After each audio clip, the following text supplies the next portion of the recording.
Hey, how's it going, everybody? If you're interested in learning how to grow a YouTube channel really quickly, I got some great tips and advice for you. I don't know how much you're going to believe me because I don't have a really big channel, or I don't have any reputation for any of this kind of stuff, but I do know a fair amount about it, so I can help you out if that's something you really care about.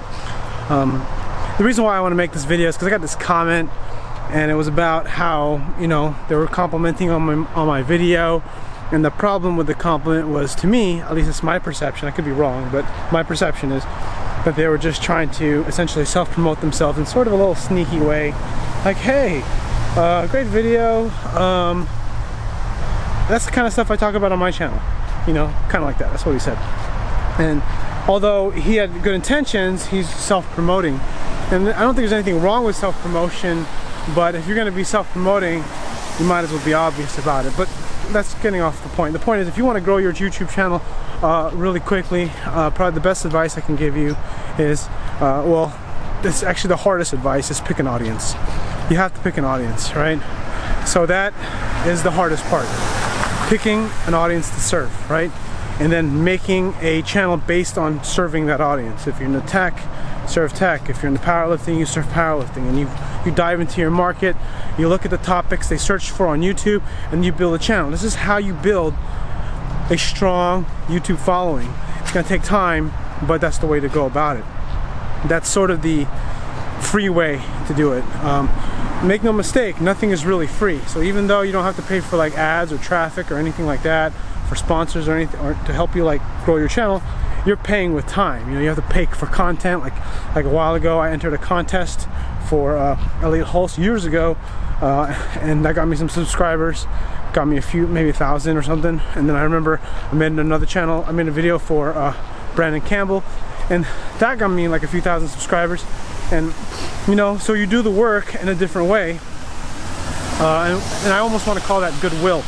But that's another way to grow a channel. There's lots of different ways, but the best way, the absolute best way, the two best ways, you know. So one is choose an audience and make content for that audience. That's actually the absolute most effective way.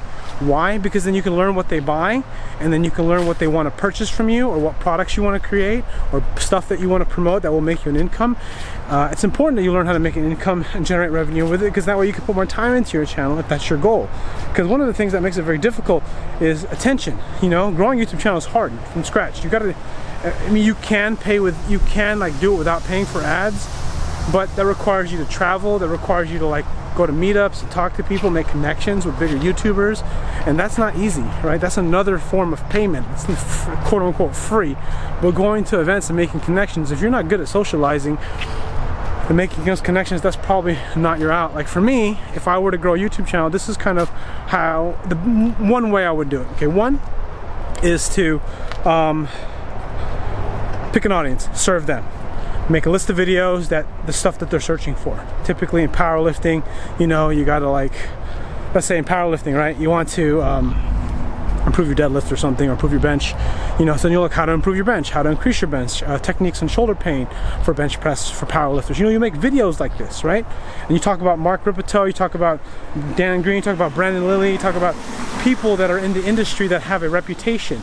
You know, that will give you, it's called drafting. You get to kind of, you know, you look for those kinds of things. Or if you're like, you know, if you're in marketing or something, you got to find who's in the space that's an industry leader, okay? And then you curtail your content for those people. You look at the comments, you look at what they're commenting, you take a look at, you have to do a deep dive into the market that you're trying to penetrate and trying to get into and make a name for yourself, or make a name for your channel if you're not the head talent for your channel. You know, so that's sort of the way to go about it. And then you do this, and then you're able to create products, services, coaching, books, courses, whatever, and then you can create them, and then you can sell them, right? And this allows you to do more with your channel.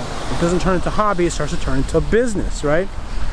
That is the way. Like if I wanted to build a big YouTube channel, the reason why I haven't gone into it is because, number one, it takes a lot of time.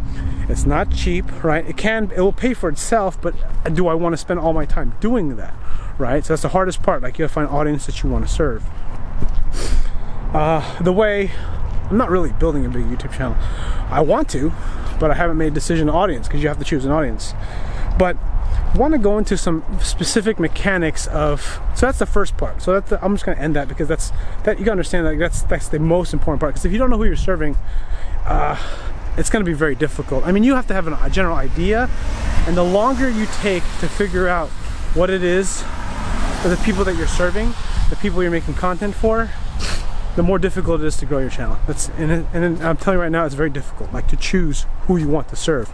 Now, you feel like, in a way, it's almost like you're trying to marry a prospect, right? You're trying to get someone to fall in love with your content. You're trying someone to like your content and really like learn about you and what you do and kind of like what you represent, your mission, your vision, or whatnot. Now, the next step is sort of what I'm doing to build my channel, and I'm not really growing it. Honestly, the truth is I'm actually using it more as therapy, practice, and journal entering. That's kind of how I use it. But the mechanics in which I'm doing is still something similar to what you would do if you have chosen an audience, right? Because I haven't really chosen an audience. I haven't chosen an audience, at least for this past year. I'm not really active with this whole YouTube thing, at least in the way that you would grow a channel, right? But the mechanics I'm going to talk about, you know, is being able to connect, right? If you've watched some of my videos, and maybe I've told you some stories about me, and I showed you my kids, and you see my personal aspects that I share with you, right? These things I share with you, they make a connection. I might share something, you know, something I'm embarrassed about, like I made a video on social anxiety, right? That kind of stuff, right? That makes a connection, and that's the stuff that really can't change. Like, that's the more deeper you get into that kind of thing, the more connection you're gonna make. Like these videos, especially if you look at the last maybe 10 or so, they have less than 100 views, right? Of those 100 views, 10% of them, maybe less, probably about 10%, watch the video all the way through, right? You know, so think about that. 50 people, 10%, say 80 people, 80 views, right? 10% watched it all the way through. That's 8 people, right? And of those 8 people, maybe, I don't know, 25%, maybe 50%, maybe 10%, who knows, really care about my message and they feel connected to me. Whether they comment me on my videos, maybe I know them personally, or maybe I met them in person, who knows what the reason is. The point is that that's kind of how you do it, you know? You're trying to make a connection with your audience. That's kind of why you have to know your audience. Because when you know your audience, you can make a connection. And the way I'm doing it, which is not very effective, because I'm not trying to make money with YouTube, at least not yet anyway, is I'm just trying to get emotional satisfaction from this. I'm trying to connect with people in the way that I like to communicate, right?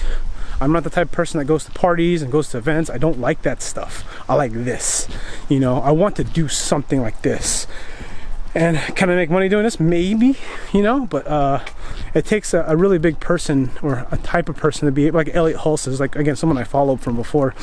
He's really like big, right? So he's got this big personality, this big energy about him that you just can't replicate anywhere else. Right? I mean, not everybody has that in them, and you can develop it, but you have to really want that thing. You know what I mean?